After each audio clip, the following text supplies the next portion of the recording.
Hello प्यारे बच्चों, तो कैसे हो आप लोग। मैं आज आपके लिए बहुत ही मस्त कहानी लाया हूँ। तो ये है रमैया, जिसके 2 पुत्र थे। ये बेचारी सारा दिन खेतों में काम करती थी। उसकी वजह, अरे यही है वो वजह, ये हैं इनके पुत्र। ये दोनों एकदम आलसी थे। ये कोई भी काम करना नहीं चाहते थे। ये कहते अपने बेटे से, बेटा मेरी उम्र होती जा रही है, जोड़ों में बड़ा दर्द रहता है, कब तक मैं तुम्हें खिलाऊंगी।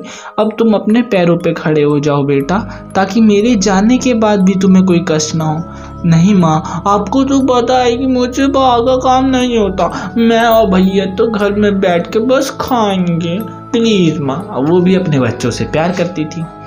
वो भी मान जाती है और खेतों में पानी दे रही होती है। तभी वहां का गाँव का एक आदमी कहता है, अरे रमैया जी आप। हाँ क्या करूं मैं, मेरे दोनों पुत्र काम करना ही नहीं चाहते, वो मेरी मदद भी नहीं करते, सारा काम मुझे करना पड़ता है। कैसे लड़कों को जन्म दिया है आपने, ऐसे बच्चों को तो मारना चाहिए, छी क्या होगा जाने। ऐसा कह के एक दिन रमैया जी बीमार पड़ जाती है। पूरे गांव में सन्नाटा था। रमैया जी बीमार थी। उनके दोनों पुत्र आते हैं और कहते हैं, माँ ये आपको क्या हो गया, आप कब तक ऐसे बीमार रहोगे, जल्दी ठीक हो जाओ ना माँ, प्लीज़ माँ। रमैया जी कहती हैं, बेटा मेरे बचने के चांसेस बहुत कम हैं, मैं तुम दोनों से हाथ जोड़ के प्रार्थना करती हूँ, मेरे जाने के बाद लड़ना मत, मिलजुल कर रहना। माँ ये तुम कैसी बात कर रही हो, तुम जाओगी तो मैं खाऊंगा कैसे, हमें खाना कौन देगा माँ। उसकी माँ कहती है, मूर्खो अब तुम्हें खुद काम करना चाहिए। ये बोल के वो मर गई। उसके दोनों बच्चे आपस में लड़ रहे होते हैं कि हम दोनों में से काम कौन करेगा। अंत में दोनों भाई ये फैसला करते हैं, भैया आप काम करोगे या मैं, कोई भी काम करे हम दोनों खाएंगे, आप जाओ काम करने। यार अभी क्यों काम करना, छोड़ना, अभी तो सारा खाना पड़ा है। ऐसा कह के वो दोनों बात करते हैं। दोनों ये तय करते हैं कि उन दोनों में से भी कोई काम नहीं करेगा। माँ के मरने के 1 महीने तक दोनों में से कोई काम नहीं करता। घर में जो भी राशन पानी था वो सब खा चुके थे। घर में बिल्कुल खाना नहीं था। दोनों उदास चाहते हैं, इनको भूख लगी थी और ये काम करना नहीं चाहते। दोनों भाई आपस में इस बात पे लड़ रहे होते हैं कि अब उन दोनों के लिए खाने का इंतजाम कौन करेगा। यार छोटे, मुझे लगता है कि अब तुझे काम करना चाहिए। क्या, वाह वाह वाह वाह वाह, मैं काम करूं और तुम नहीं।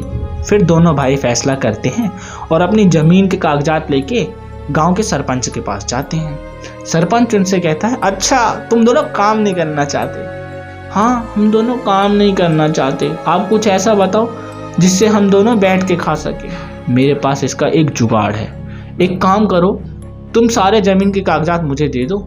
वो दोनों ऐसा ही करते हैं, अपने जमीन के कागजात सरपंच को दे देते हैं। अब महीने के अंत में आना और मुझसे सारा पैसा लेके जाना, खाने के लिए खाना और रहने के लिए पैसा तुम्हें दोनों मिलेगा। बाद में उन्हें पता चलता है गांव वालों से कि अरे यार तुम्हें पता है वो सरपंच था ना, उसने सबसे जमीन ले लिए, जमीन के कागजात पे साइन करा दिए, जो तुमसे कराए थे वो भी, और गांव छोड़ के भाग गया। अब उसका तुम कुछ नहीं बिगाड़ सकते, अब तुम गरीब हो गए हो। भैया सरपंच ने तो बहुत गलत करा, हमने बहुत बुरा करा, हमने अपनी पुश्तैनी ज़मीन भी बेच दी, अब माँ को क्या मुंह दिखाएंगे हम। अभी उन्हें घर में एक हीरा मिलता है। वो हीरा उसके खानदान का था। ये बात तो उन्हें पता थी, पर उनके ही घर में है ये उन्हें नहीं पता था। वो सोचते हैं कि अब क्या करें। उनके मन में एक आइडिया आता है। वो हीरा लेके जमींदार के पास जाते हैं। दूसरे, जो कि ज्वेलरी का व्यापारी था, वो उसको दे देते हैं और अपना सारा धन छुड़वा लेते हैं।